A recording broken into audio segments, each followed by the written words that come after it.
21वीं सदी में नरेंद्र मोदी के न्यू इंडिया में जमीन के एक टुकड़े को अभी कुछ ही दिनों पहले मुगलों से जीता गया है। जी हां, इस जीती हुई जमीन का नाम है बाबरी मस्जिद और अब एक और नए फतह को अंजाम देने की तैयारी चल रही है, जिस पर ज्यादातर राइट विंगर यानी दक्षिण पंथी भाजपाइयों की नजर है। और जिस शख्स ने इस मसले पर सबसे पहले जीत हासिल करने की बेचैनी दिखाई है, वो शख्स है उत्तर प्रदेश के चीफ मिनिस्टर मुख्यमंत्री योगी आदित्यनाथ। पिछले कुछ सालों से मुसलमान मर्दों पर बीजेपी की तरफ से इल्जाम लगाया जा रहा है कि मुस्लिम लड़के बाहर के मुल्कों से मिले पैसों के बल पर भारत में जिहाद चला रहे हैं और इस जिहाद के तहत मुस्लिम लड़के मासूम हिंदू लड़कियों को बहला फुसला लेते हैं और ये मासूम लड़कियां उनसे प्यार करने लगती हैं। इसके बाद ये लड़के उन्हें मोहब्बत की खातिर इस्लाम कबूल करने के लिए रजामंद कर लेते हैं। और बीजेपी ने हिंदू मुसलमान को बांटने वाले अपने इस नए हथकंडे को लव जिहाद का नाम दिया है, क्योंकि अब इस नए भारत में आपसी सहमति से इंटरकास्ट मैरिज की इजाजत हरगिज नहीं दी जा सकती है। और उत्तर प्रदेश के चीफ मिनिस्टर योगी आदित्यनाथ ने तो खुला ऐलान कर दिया है कि जो भी मुस्लिम शख्स लव जिहाद की कोशिश करेगा वो अपनी मौत को बुलावा देगा। मतलब पहले गाय के नाम पर लोगों की लिंचिंग करके मारा जा रहा था और अब लव जिहाद पर कानून बनाया जा रहा है ताकि हिंदू लड़कियों की हिफाजत के नाम पर भगवाधारी गुंडों की भीड़ गुंडाई शुरू कर सके।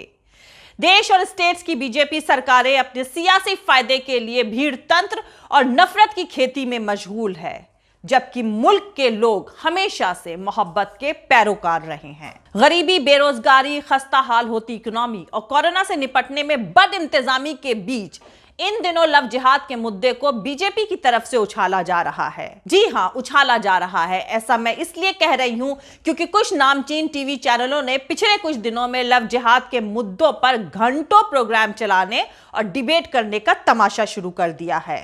और कोरोना के दौर में लव जिहाद पर कानून बनाने में मशगूल मुल्क का फ्यूचर कैसा होगा, ये आप खुद समझ सकते हैं। लव जिहाद बीजेपी का एक सियासी फितूर है, लेकिन इसकी सियासी ताकत का सही अंदाजा दूसरी सियासी पार्टियां नहीं लगा पा रही हैं। आपको बता दूं, लव जिहाद ही बीजेपी और आरएसएस के हिंदू राष्ट्र की बुनियाद का असली पत्थर है।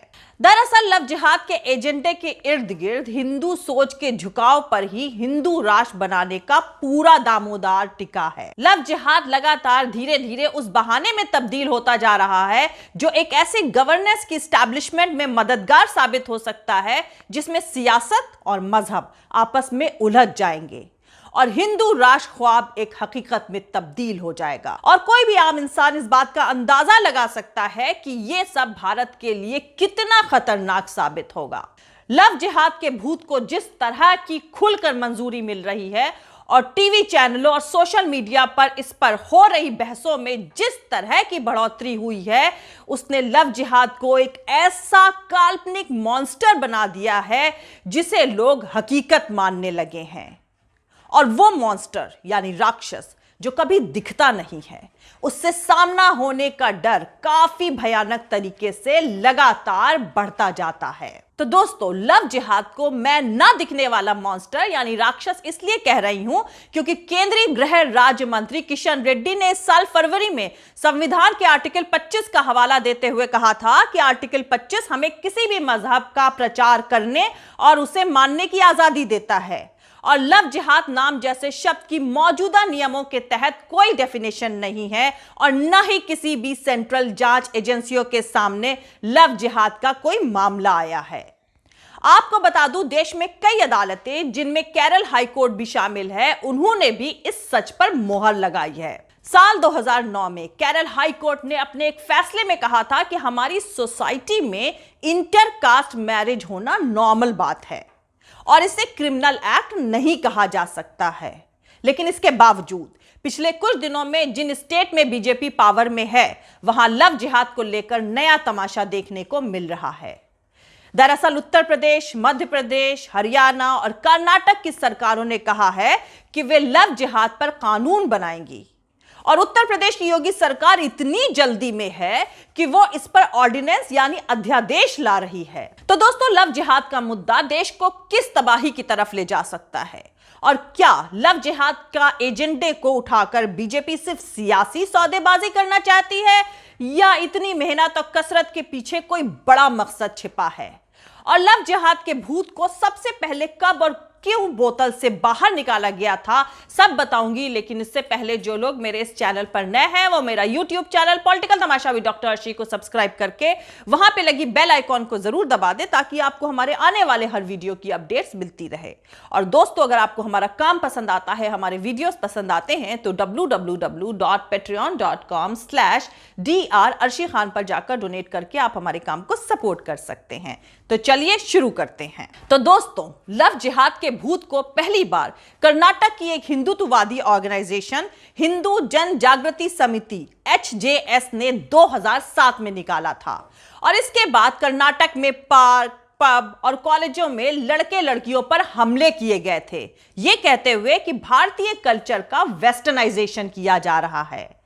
लेकिन कुछ वक्त के बाद इस ऑर्गेनाइजेशन ने अपनी स्ट्रैटेजी बदलते हुए कहा कि मुस्लिम शख्स हिंदू लड़कियों को प्यार के जाल में फंसाते हैं, उनसे शादी करके उनको मुस्लिम बनाते हैं और यही लव जिहाद है। और HJS के हिसाब से ऐसा इसलिए किया जा रहा है ताकि हिंदुस्तान को इस्लामिक मुल्क बनाया जा सके। 2009 में इसी ऑर्गेनाइजेशन ने दावा किया था कि इस्लामिक वेबसाइट्स मुसलमान लड़कों को लव जिहाद की ट्रेनिंग दे रही है। लेकिन केरल पुलिस ने जब इसकी जांच की तो यह दावा बिल्कुल फिजूल निकला। इसके बाद लव जिहाद को नॉर्थ इंडिया लाकर 2013 में उत्तर प्रदेश के मुजफ्फरपुर में हुए दंगों में लॉन्च कर दिया गया। इस दंगे में 62 लोग मारे गए थे और 50,000 से ज्यादा लोगों को अपना घर बार छोड़कर जाना पड़ा था। मुजफ्फरनगर के दंगे की शुरुआत हिंदू मुस्लिम कम्युनिटी के कुछ लोगों के बीच छोटे से एक झगड़े को लेकर हुई थी। इस झगड़े में एक मुस्लिम लड़के की मौत हो गई थी। उसके बाद कुछ ही घंटों बाद कवाल गांव में मुसलमानों की भीड़ ने जाट कम्युनिटी के 2 लोगों को कत्ल कर दिया था। फिर हिंदुत्ववादी ऑर्गेनाइजेशन से जुड़े लोगों ने अफगानिस्तान में एक शख्स को लिंच करने वाला वीडियो वायरल कर दिया और दावा किया कि यह कवाल गांव का वीडियो है। इस वीडियो के साथ ही यह अफवाह भी फैला दी गई कि जाट कम्युनिटी के 2 लोगों को सिर्फ इसलिए मार दिया गया क्योंकि उन्होंने अपनी बहन का पीछा कर रहे मुसलमान लड़कों को ऐसा ना करने से रोका था। और इस पूरे खून खराबे को लव जिहाद का नाम दिया गया था। इसके बाद 2014 के लोकसभा चुनाव हुए जिसमें बीजेपी को जबरदस्त फायदा मिला। हिंदू वोटों के ध्रुवीकरण की वजह से राष्ट्रीय लोकदल का सफाया हो गया क्योंकि चौधरी चरण सिंह के नाम पर वोट देने वाले जाट कम्युनिटी के लोगों ने इस बार बीजेपी को हिंदू बनकर वोट दिया था। तो अब आपको याद दिला दूं कि 2014 में मोदी सरकार बनने के बाद उत्तर प्रदेश में बाई इलेक्शन हुए थे और इसमें योगी आदित्यनाथ ने लव जिहाद के मुद्दे को फिर से जिंदा करने की कोशिश करी थी। और इलेक्शन कैंपेन के दौरान योगी आदित्यनाथ ने चुनावी रैलियों में कहा था कि अब जोधाबाई अकबर के साथ नहीं जाएंगी और सिकंदर को अपनी बेटी चंद्रगुप्त मौर्य को देने के लिए मजबूर होना पड़ेगा। लेकिन इस तरह के बयान के बावजूद चुनाव के दौरान लव जिहाद का मुद्दा फेल हो गया था और 11 सीटों में से 8 सीटें समाजवादी पार्टी को मिली और बीजेपी को सिर्फ 3 सीटें मिली थीं। यह तब हुआ था जब इससे 4 महीने पहले ही नरेंद्र मोदी के नाम पर बीजेपी को देश और उत्तर प्रदेश में बम्पर जीत मिली थी। बीजेपी को पता था कि यह मुद्दा फेल हो चुका है, इसीलिए इसके बाद इस मुद्दे पर ज्यादा चर्चा नहीं हुई और बीजेपी ने खुद को इससे अलग कर लिया।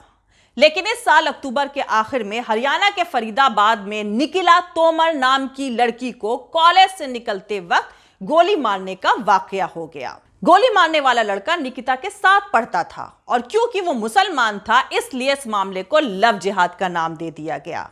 निकिता की मौत के बाद योगी आदित्यनाथ ने एक सभा में लव जिहाद का जिक्र करते हुए कहा कि जो कोई भी हमारी बहनों की इज्जत के साथ खिलवाड़ करेगा उसकी राम नाम सत्य है कि यात्रा अब निकलने वाली है और लव जिहाद पर कानून लाने की बात कही थी। उसके बाद हरियाणा, मध्य प्रदेश और कर्नाटक की भाजपा सरकारों ने भी ऐलान कर दिया कि वो भी लव जिहाद के खिलाफ कानून बनाएंगे। जरा सोचिए, एक सेक्युलर कंट्री में 4 राज्य बड़ी बेशर्मी से धार्मिक कानून बनाने का ऐलान कर रहे हैं। जब कोई राज्य सत्ता अपनी आवाम के लिए मजहब के नाम पर फरमान जारी करने लगती है, तब वो डेमोक्रेटिक हुकूमत नहीं बल्कि धार्मिक सत्ता में बदल जाती है। यूरोप इस बदलाव की सजा भुगत चुका है और भारत पर राज कर रही बीजेपी की राज सरकारें इस तरह के कानून बनाने का ऐलान करके दरअसल हिंदू राष्ट्र की बुनियाद में पहला पत्थर डालने की शुरुआत कर रही हैं, जो अब तक सिर्फ एक नारा था और जिसे भाजपा और आरएसएस की सभाओं में दोहराया जाता रहा है। अब उसे कॉन्स्टिट्यूशनल बेस देने की पहल की जा रही है।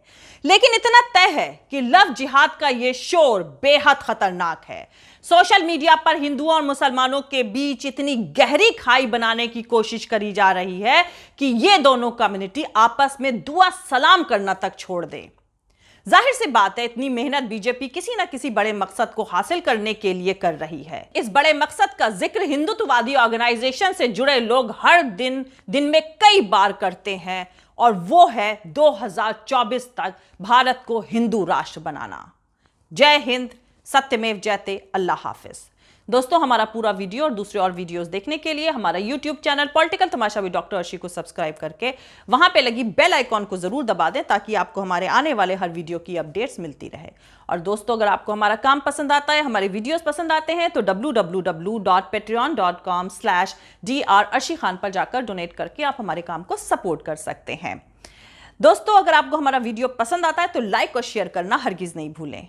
आप हमें फॉलो भी कर सकते हैं हमारे ट्विटर, इंस्टाग्राम और फेसबुक पेज पर। मेरा ट्विटर अकाउंट है @arshi_aziz Khan। Thank you. मिलते हैं अगले वीडियो में।